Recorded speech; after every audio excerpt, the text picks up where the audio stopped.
Welcome back to the Williams Real Estate channel. Check out the new merch. Williams Real Estate. How good? And the background. We're getting there. The IT skills are getting finer and finer tuned. Bear with me. I am a dinosaur. But today we are discussing, and I better share my screen, a bit of a controversial one. Thought I would keep it spicy. But today, let's discuss, are we really in a housing crisis? Well, depending on your views and your opinion, hot topic as of late in the media, but I would say you would never see a protest on housing crisis in the country, not in a hard-working, tough town where people just get on with it. You'd always find this type of protest. Housing is a human right. It's probably down the streets of Newtown somewhere. So we'll run through today of my honest views, opinions of reality of the supposed housing crisis. I don't believe we are. There's other forces at play that you could explain the inflamed aggravation, the uproar from certain segments or parts of the community going on about housing. And we'll run through them today, and hopefully it provides you clarity. Before we dig into the key points, I thought let's just see how many affordable homes are out there in Australia. So this isn't vacant land. This is for one beds and more. So this could be a unit, villa, townhouse, house. There's over 4,000 properties Australia-wide for less than 300,000. So less than 300,000, you can't build anything for less than 600,000 these days. It costs minimum 600 grand to build a unit if you're building a block of 10 or 20. And for a house, I mean, you won't have much change out of 900,000. So when we're talking affordable, what is affordable? Well, in order to replace it, that's as affordable as you can get. By the time you build something from scratch and there's no profit in it, that's as affordable as you can get. So 600,000 for a unit, 800,000, 900,000 for a house would be affordable because that's the replacement value. You can't get any cheaper than that. And there is affordable stock. Look, there's more than 4,000 properties Australia-wide, not just out in the boondocks nowhere. These are all in Sydney, Melbourne, Brisbane, the large regional towns, Adelaide, Perth, Darwin. They're everywhere. It's just a matter of these types of people not flipping the script, and they want to live in the desirable areas, and they might not be able to afford the $1 million, $2, $3, $4, $10 million house in Sydney, waterfront property. It's always going to be unaffordable to some people, but when you look at it at a global level, Sydney is a global city. It competes with the talent around the world out of New York, Hong Kong, Beijing, London. It's on a different level than the Australian landscape. It's on a global level. It competes with expats. I mean, I just came out of the property construction industry and everyone's flying to Saudi Arabia. Double income, zero tax, because they generate enough income out of their resources, which Australia could do as well. But they generate enough income out of their oil to not have income tax. So they're drawing all the talent from Australia and Sydney. They're all heading over there to build high-rise buildings, all the property construction industry, they're all flocking over there. So that talent continues to float around the major capitals. Expats will go over there, earn 3, 4, 5, 600 grand a year, no tax, bring that home and reinvest that money back into Sydney. So that's how it's always going to push up prices in the likes of Sydney.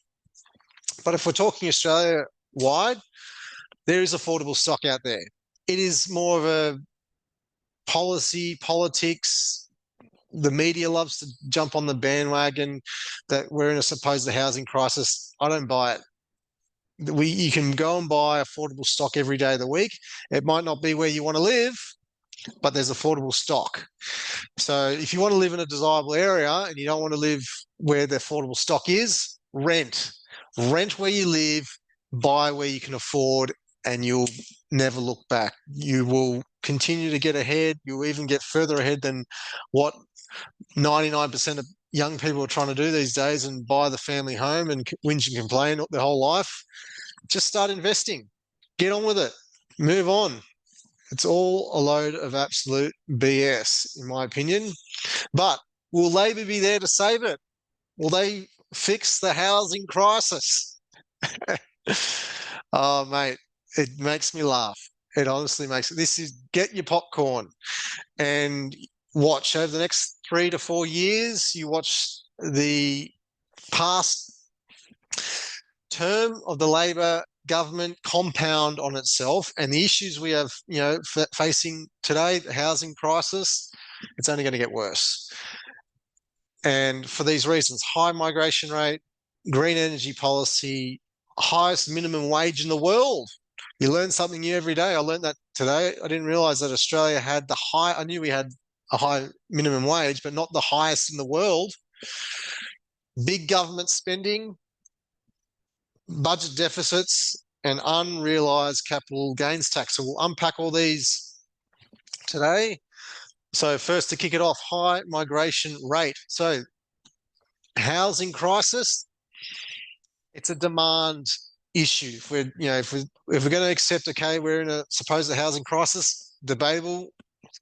But what is driving prices high is demand, supply and demand. The construction property industry can never keep up with the booming population demand. I should have got another chart, but we are apparently the highest growth rate country in the world in terms of population growth. I think it's about 2.5, 3%. And in recent years, the Labor government has been pumping the market with new migrants. The net migration rate is bringing in, on average, between 500,000 to 600,000 every year, when historically it's been around the 200,000 mark. So when you more than double the migrants coming in here to Australia, pushing up the demand for housing, they need to live somewhere. And while the construction industry is stalled, which I'll explain why it's stalled in the future slides, the demand and supply equation will never equalize. And that's why we'll continue to see higher and higher prices rising. And they need to tailor it back off. But obviously, Albanese doesn't want to do that because he knows that the economy would dip into a recession, being negative GDP for 2 quarters. That'll easily happen. We've got declining GDP. Our productivity is at the lowest level in over a decade. So that's why he's pumping the demand in terms of growth for the economy by importing migrants. It's a lazy way to grow a country. But it will play in the hands of property investors. This all plays in the hands of property investors. The supposed housing crisis, really, it's being exacerbated and driven from a demand issue. There's too many people coming in and the supply cannot keep up. Further to that, Labor's plan to transition to renewables. So solar, wind, hydro.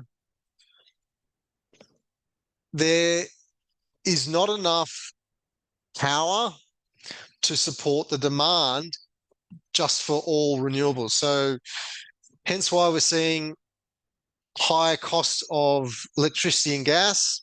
We even import our own gas, which is just crazy. How can we import our own gas when we've got the most gas in the world?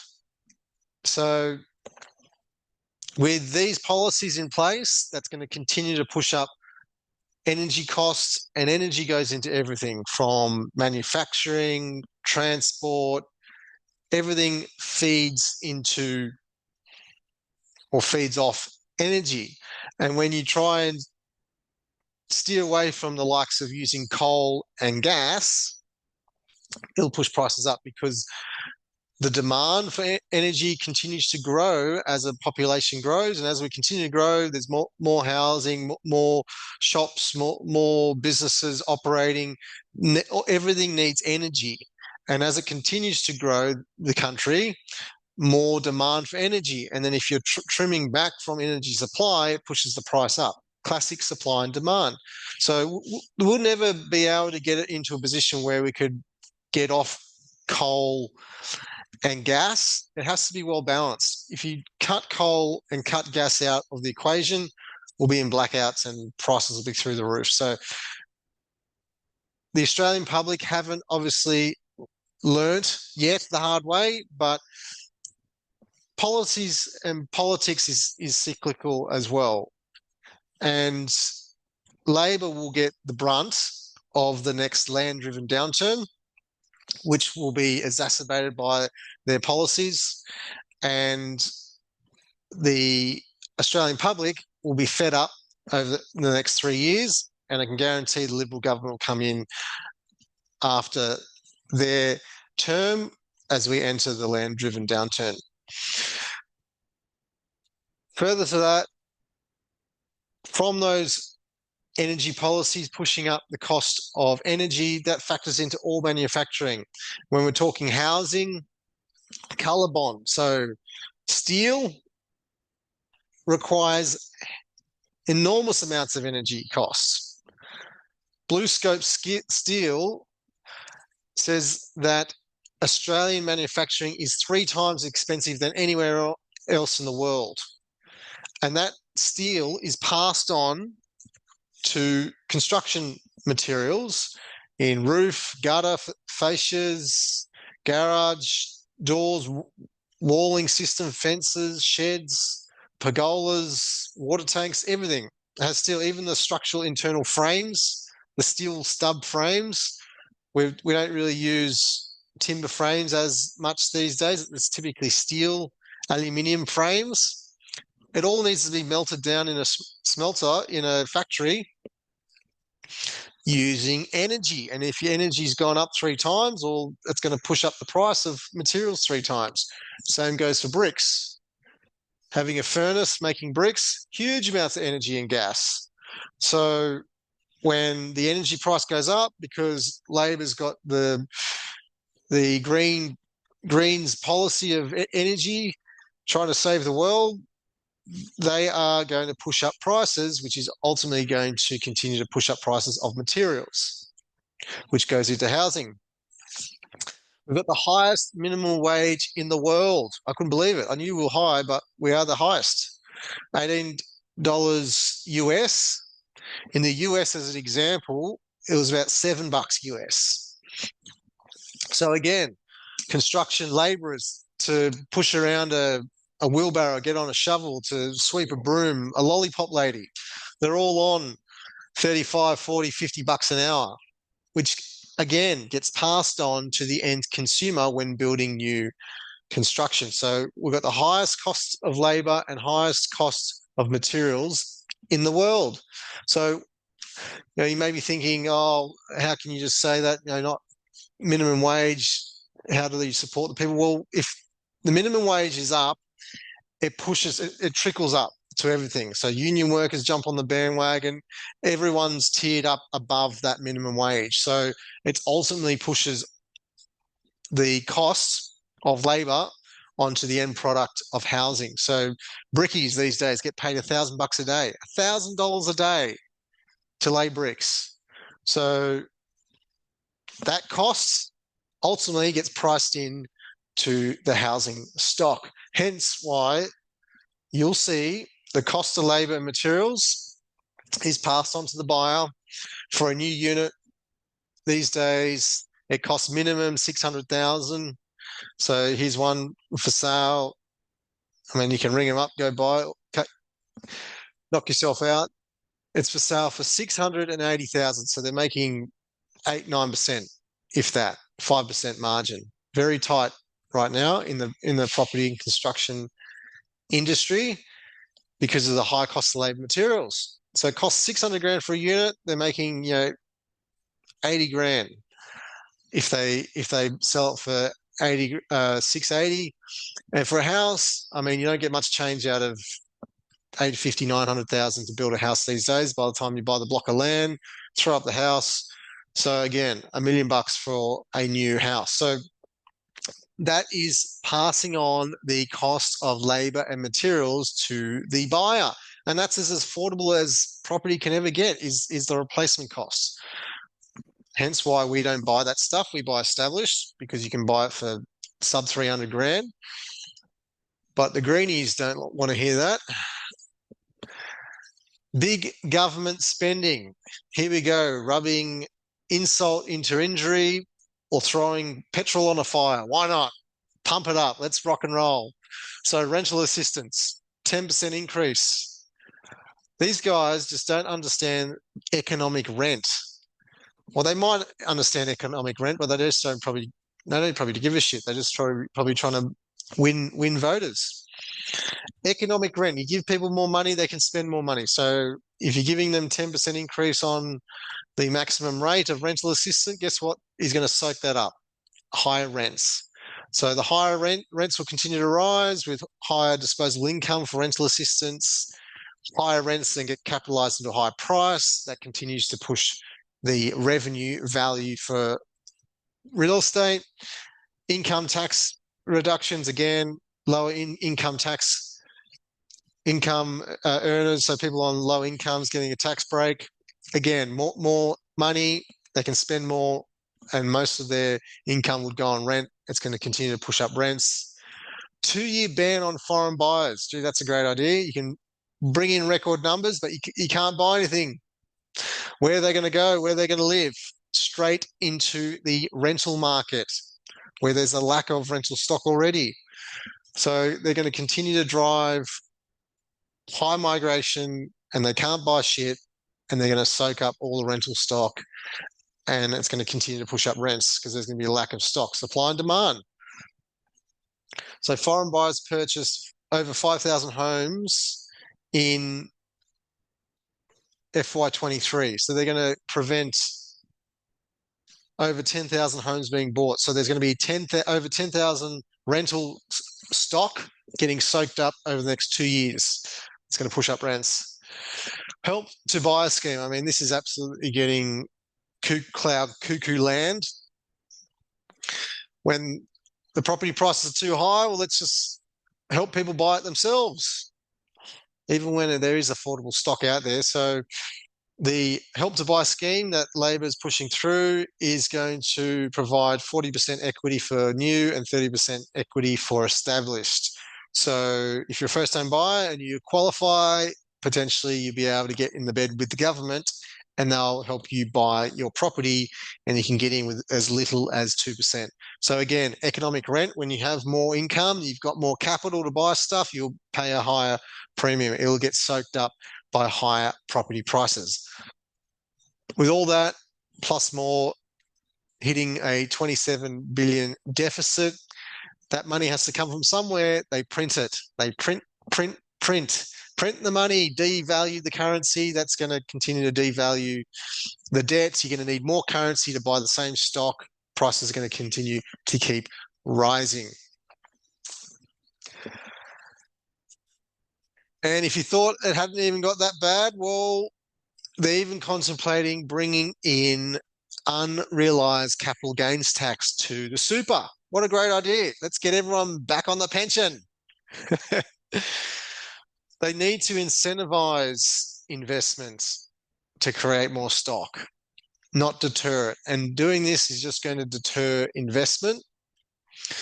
People, mums and dads, would leverage their super to buy an investment property or a block of units that's creating rental stock. Now, if they're going to tax unrealized gains, how do you pay that without evidencing the cash? Who knows? Sell your super down to pay some tax. That makes sense. They're going to deter people from investing actively in their super. So time will tell, see what happens, but I think this will be the Labor's catalyst if it passes, because over time it's not indexed and it'll continue to catch more people, because $3 million may seem a lot. You may be thinking, oh, if only ever. But over time, if you put your 100, 200,000 of super in a compound interest calculator over your lifetime, you'll land there easily.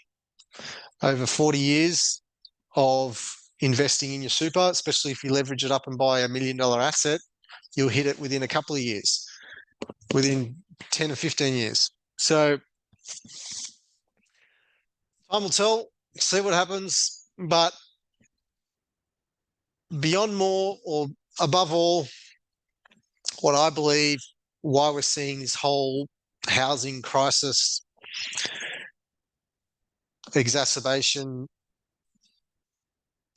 is because we are in the later stage of the 18-year land cycle. We are in the land boom where everyone's getting squeezed because land prices continue going up. Land price is a commodity as well. It factors into everything of where you can buy a place to live, where you can operate a business to run. It's passed on, pushes prices up of everything. So the market is due to recalibrate come 2027, 28. And right now we are in the pinch point. Similar point of time, if you have been through a couple of these cycles, is 2006, 2007 before the GFC, or 1988, 1989 before the 91 recession we had to have, or in the late 60s. Ask your grandparents, how was it in the late 60s before the early 70s land-driven downturn? We are in that same position, the same point of the cycle.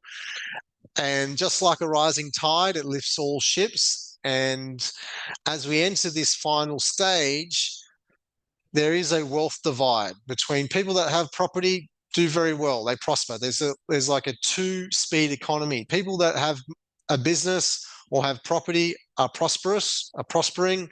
People that don't have property and don't have a business and are working for their wage are finding it tough. And that's the reality of a progress capitalist system. In order to have progress, there needs to be poverty at the lower end.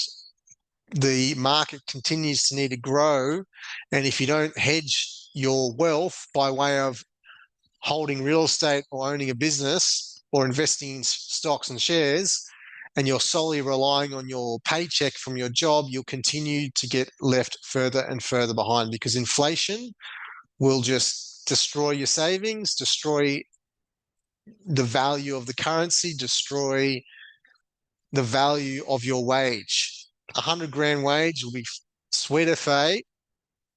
It's a sweet FA now. It'll be sweet FA in 10 years' time. So in order to hedge your wealth and be able to grow and allow you to live a prosperous life, you need to invest in property. So invest where you can afford and rent where you live, and you'll never look back. So this is one of the main reasons why I believe it's very inflamed now, is because at this point of the cycle, we see the wealth divide, we see the policies divide between the left and the right, because land price is too high. It's pushing prices up, and it's creating that pain for some people in the marketplace. So This will all recalibrate once the market turns and land price comes down.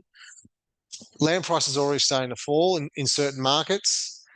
And once it does recalibrate, the noise of this whole housing crisis will probably dissipate and it'll be on to the next bandwagon, which the media will jump onto. Until next time, thanks for watching. If you want assistance getting in the market and getting ahead and building your wealth and investing in property, hit me up, send me an email, like, subscribe, share to someone that you see of value, would get value of this. If you want help from a buyer's agent perspective and building an all-weather residential foundation portfolio and getting ahead and not whinging and complaining like the masses, shoot me an email and hopefully we can work together sometime soon. Until next time, thank you for watching.